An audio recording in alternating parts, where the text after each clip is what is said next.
കൂടെയുള്ളത് ശ്രീ ആർ രാജഗോപാലാണ്. 3.5 പതിറ്റാണ്ട് നീണ്ട പത്രപ്രവർത്തനത്തിൻ്റെ പരിചയം ഉള്ള ഇന്ത്യയിലെ തന്നെ മുതിർന്ന പത്രപ്രവർത്തകരിൽ ഒരാളാണ് അദ്ദേഹം.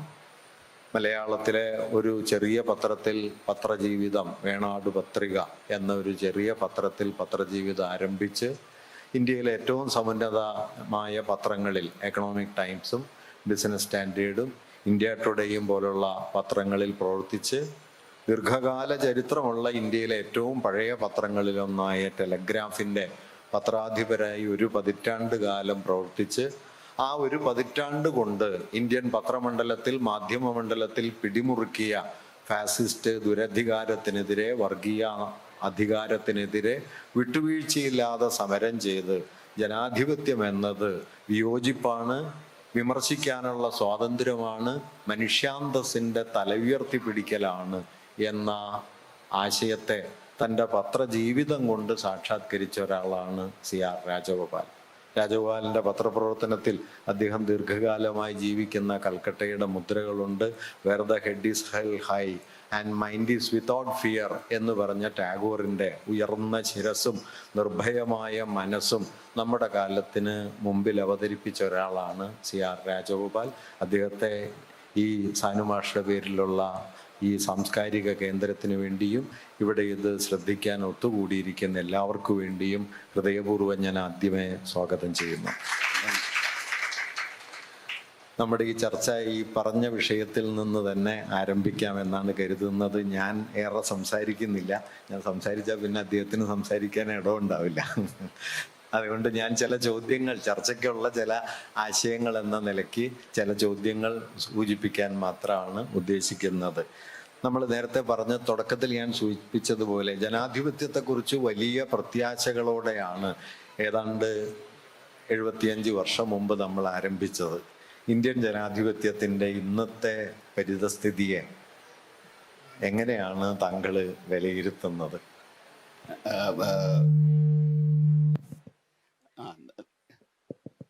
കേൾക്കാമോ?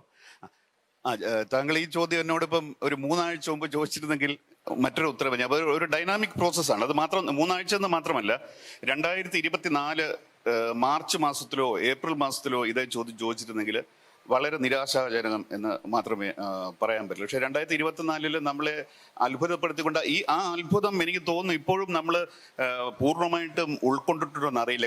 ഇപ്പോഴും പറയുന്നത്, ആളുകൾ പറയുന്നത് 2024 നരേന്ദ്രമോദി വിജയിച്ചു, ഇന്ത്യ മുന്നണി തോറ്റു. ഒരിക്കലും അങ്ങനെയല്ല സംഭവിച്ചത്. ഭൂരിപക്ഷമുള്ളൊരു ഗവൺമെന്റിനെ ചരിത്രത്തിലെ നമ്മളെല്ലാവരും എപ്പോഴും മനസ്സിൽ ഉൾക്കേണ്ട കാര്യം, ഹിസ്റ്ററിയിലെ ചരിത്രത്തിലെ ഏറ്റവും വലിയ പ്രോപ്പഗൻഡ മെഷീനായിരുന്നു 2024 ഇന്ത്യയിൽ പ്രവർത്തിച്ചത്. ഏറ്റവും വലിയ, അമേരിക്കയിലോ ഹിറ്റ്ലറിനോ മറ്റേത് നമ്മൾ കണ്ടിട്ടുള്ള ഒരു സൂപ്പർ പവറും ഇല്ലാത്ത രീതിയിലുള്ള പ്രോപ്പഗൻഡ മെഷീൻ വിത്ത് ഇൻസ്റ്റിറ്റ്യൂഷൻ സപ്പോർട്ട്, അതാണ് നടന്നത്. അങ്ങനെ നടന്ന ഒരു ഇലക്ഷനിൽ അവരുടെ ഭൂരിപക്ഷം, നരേന്ദ്രമോദിക്ക് ഭൂരിപക്ഷം നിരാകരിക്കാൻ പറ്റിയെന്ന് മാത്രമല്ല, അയോധ്യ എന്ന സീറ്റിൽ തന്നെ BJP അതൊരു ജനറൽ കാൻഡിഡേറ്റിൽ ഒരു ദളിത് സ്ഥാനാർത്ഥി നിന്ന് BJPയുടെ കാൻഡിഡേറ്റ് തോൽപ്പിക്കുക എന്ന് പറഞ്ഞാൽ വളരെ വളരെ വലിയ സംഭവമാണ്. പക്ഷെ എന്തുകൊണ്ടോ നമ്മൾ വീണ്ടും ഹരിയാനയിലെ ഇലക്ഷൻ, മഹാരാഷ്ട്ര ഇലക്ഷൻ, മറ്റ് ഇലക്ഷൻ എന്ന് പറഞ്ഞ് ഈ ജനാധിപത്യത്തിൽ ഒരു ഇലക്ഷൻ റിസൾട്ട് അല്ല. എനിക്ക് തോന്നുന്നു നമ്മളതിനെ നരേന്ദ്രമോദിക്ക് ഐഡിയ കൊടുത്തത്. ജനാധിപത്യം എന്ന് പറഞ്ഞാൽ ഒരു ഇലക്ഷൻ ജയിക്കുക, ഇലക്ഷനിലോട്ട് അതിനെ റെഡ്യൂസ് ചെയ്ത് അതിനെ നമ്മൾ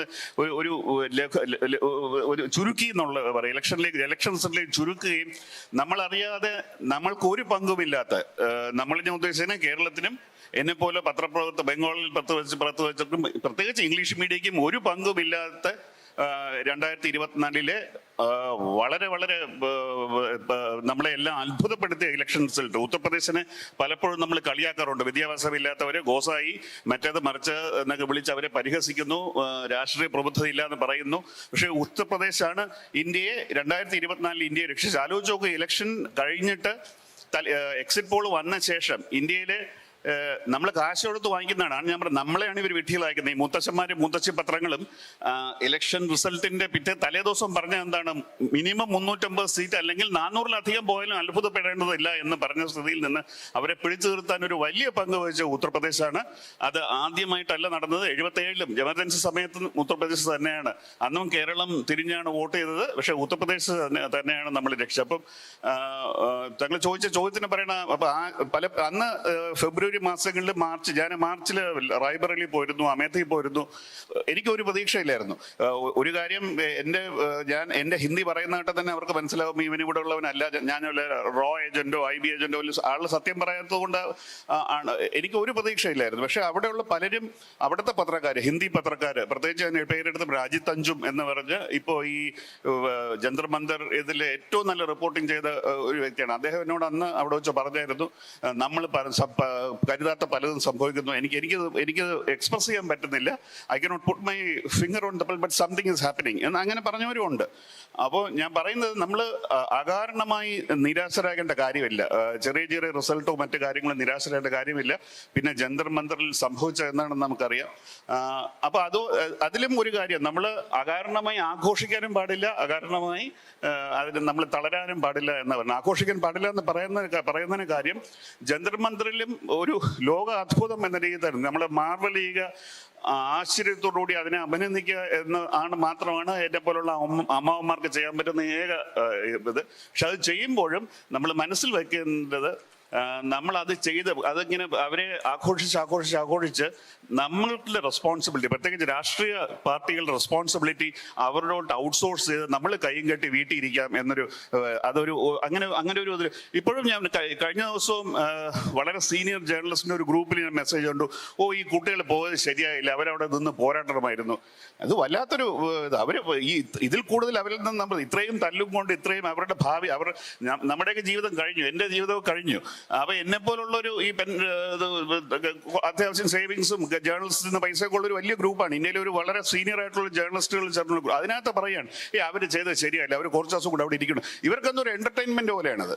ഇത് എന്റർടൈൻമെന്റ് അല്ല, നമ്മുടെ രാജ്യത്തിന്റെ അവരുടെ ഭാവി, ഈ കുട്ടികൾ എന്ന് പറഞ്ഞാൽ അവരുടെ ജീവിതം തുടങ്ങുന്നേ ഉള്ളൂ. അപ്പൊ നമ്മളെ പോലുള്ളവര് അവരിലോട്ട് ഔട്ട്സോഴ്സ് ചെയ്ത് രക്ഷപ്പെടാമെന്ന് വിചാരിക്കും. നമുക്ക് ഒരുപാട് രാഷ്ട്രീയ പാർട്ടികൾക്ക് ഒരുപാട് കാര്യങ്ങൾ ചെയ്യാറുണ്ട്. അത് തീർച്ചയായിട്ടും ഇടതുപക്ഷവും മറ്റു പ്രതിപക്ഷ പാർട്ടികളും വളരെ നന്നായി തന്നെയാണ് ഇതുവരെ അതിനകത്ത് ചെയ്തിരിക്കുന്നത്.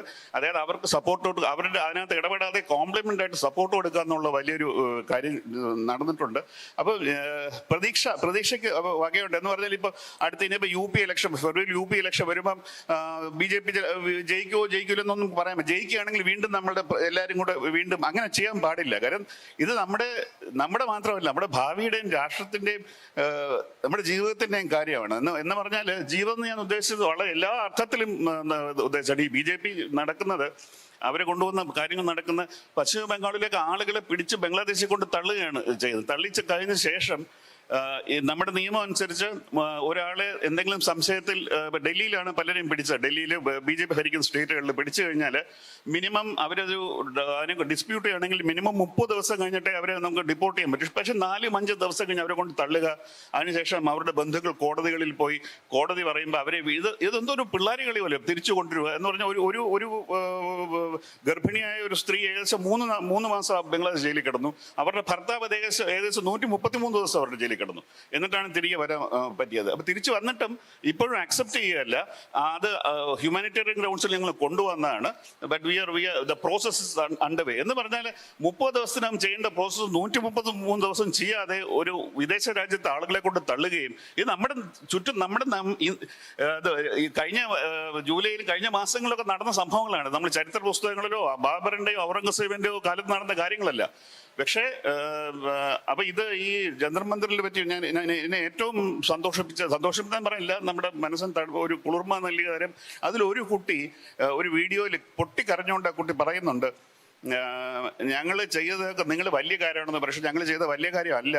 കാര്യം കഴിഞ്ഞ 12 വർഷങ്ങളായി മറ്റുള്ളവർ ഞങ്ങൾ അനുഭവിച്ചായിരുന്നു. പക്ഷെ ഞങ്ങൾ വീട്ടിൽ കെയർ ചെയ്തിങ് ബോട്ടിൽ മുസ്ലിങ്ങൾ അനുഭവിച്ചു, ദളിതർ അനുഭവിച്ചു, ഒരുപാട് പേര് വരുന്ന അങ്ങനെ അവരെല്ലാം കഷ്ടപ്പെടുത്തിയപ്പോൾ ഞങ്ങളതിലൊന്നും ബോധഡായിരുന്നില്ല.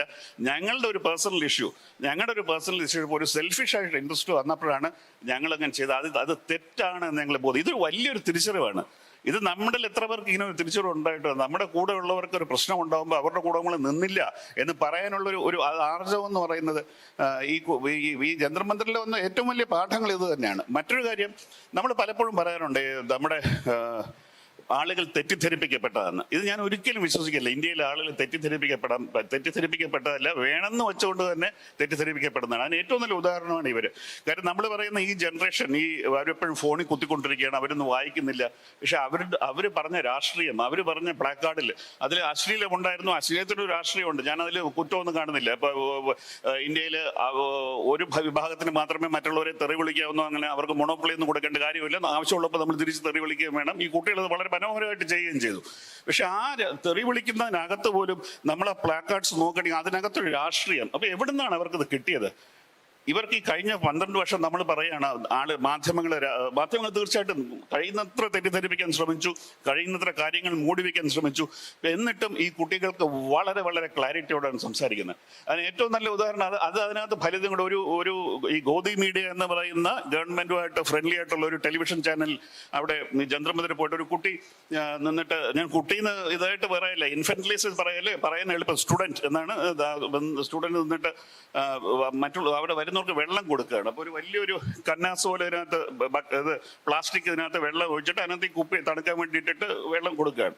അപ്പൊ ഇവന് ഈ പിറകുന്ന ഈ മൈക്ക് കൊണ്ട് കൂടെ ഇതിനുള്ള പൈസ എവിടെ നിന്ന് കിട്ടി എന്ന് പറഞ്ഞ് കോൺസ്റ്റന്റ് ആയിട്ട് ശല്യപ്പെടുത്തിക്കൂടെ. അപ്പൊ ലൈവ് പോവുക. ഈ പെൺകുട്ടി പെട്ടെന്ന് പൈസ കിട്ടിയെന്ന് നിനക്ക് അറിഞ്ഞൂടെ? എനിക്ക് 15 ലക്ഷം രൂപ നിങ്ങളുടെ പ്രധാനമന്ത്രി തരാമെന്ന് പറഞ്ഞില്ല, അത് ഞാൻ എൻ്റെ ബാങ്കിൽ വന്നു, ഇനി എൻ്റെ ഒരുപാട് പൈസ ഉണ്ട്. ഇത് പറയാനുള്ള ഈ രാഷ്ട്രീയ ക്ലാരിറ്റി ഈ കുട്ടിക്ക് എവിടെ നിന്ന് കിട്ടി എന്നുള്ളതാണ്. ഇതിന് അവന് മറുപടിയില്ല. അവന് മാത്രമല്ല, ഒരു BJP കാരനും മറുപടി പറ്റുമല്ലോ ഇതിന്. വേറെ അതുപോലെ ചോദിച്ചു, ഈ പാകിസ്ഥാനിൽ നിങ്ങളെ ഫണ്ട് ചെയ്യുന്ന ഫണ്ട് അതിങ്ങനെ ചോദിക്കുന്നതൊക്കെ കേട്ടാൽ യാതൊരു മര്യാദയും മറ്റുള്ളവർക്കും എന്തെങ്കിലും മര്യാദ, മാധ്യമപ്രവർത്തനം എന്ന രീതിയിൽ നമുക്ക് എന്തെങ്കിലും മര്യാദ കൊടുക്കണം, അവർക്കും നമ്മുടെ ബഹുമാനം അറിയിക്കണം, അങ്ങനെയല്ല. നമുക്കെന്തോ ഒരു അവകാശമുള്ള രീതിയിൽ ഒരു കമാൻഡിങ് ഇതിലാണ് ചോദിക്കുന്നത്. പാകിസ്ഥാനില്ല. അപ്പോൾ ഒരു കുട്ടി ഒരു മടിയും കൂടെ പറയാണ്, പാകിസ്ഥാൻ എനിക്ക് 25 രൂപ അയച്ചു തന്നു, അതുകൊണ്ടാണ് ഇങ്ങോട്ട് വന്നത്. പക്ഷെ തിരിച്ചു പോകാൻ 40 രൂപ വേണം. അത് നേപ്പാൾ അയച്ചു തന്നാൽ പോകാൻ പറ്റും, ഇല്ലെങ്കിൽ ബംഗ്ലാദേശ് ഉണ്ട്. അപ്പൊ ഞങ്ങൾ തിരിച്ചു പോയിക്കോളാം, അവരുടെ ആരെങ്കിലും വാങ്ങിത്തരും. അപ്പൊ ഇതിന് പറയുമ്പോൾ ഇവർക്ക് പറയാൻ മറുപടിയില്ല. അപ്പൊ ഞാൻ പറഞ്ഞ നരറ്റീവ് ചേഞ്ച് ചെയ്യാൻ തീർച്ചയായിട്ടും എന്തൊക്കെ പറഞ്ഞാലും എങ്ങനെ ഇതിനകത്തെല്ലാം രാഷ്ട്രീയമുണ്ട്, വളരെയധികം രാഷ്ട്രീയമുണ്ട്. പിന്നെ ഈ അശ്ലീലത്തിനെ കുറിച്ച് കൊടുക്കണം. എനിക്ക് തോന്നുന്നു നമ്മുടെ ഇവിടെ ചെല്ലാം അങ്ങനെ അശ്ലീലമൊന്നും പറയാൻ പാടില്ല. എന്തുകൊണ്ട് പറയാൻ പാടില്ല? രാഷ്ട്രീയത്തിൽ നമ്മുടെ ധർമ്മപുരാണത്തിൽ ആദ്യത്തെ വരി തന്നെ എന്താണ്? നമ്മുടെ എല്ലാം സ്വപ്നമായിരുന്നില്ല ഒരു പ്രധാനമന്ത്രിയുടെ മുഖത്ത് നോക്കി അങ്ങനെ പറയണം എന്നുള്ളത്. അത് പ്രസിഡന്റിന്റെ മുഖത്ത് നോക്കി അത് ഈ കുട്ടികൾ ചെയ്തു. നമുക്ക് ചെയ്യാൻ പറ്റുന്നത് അവർ ചെയ്തു.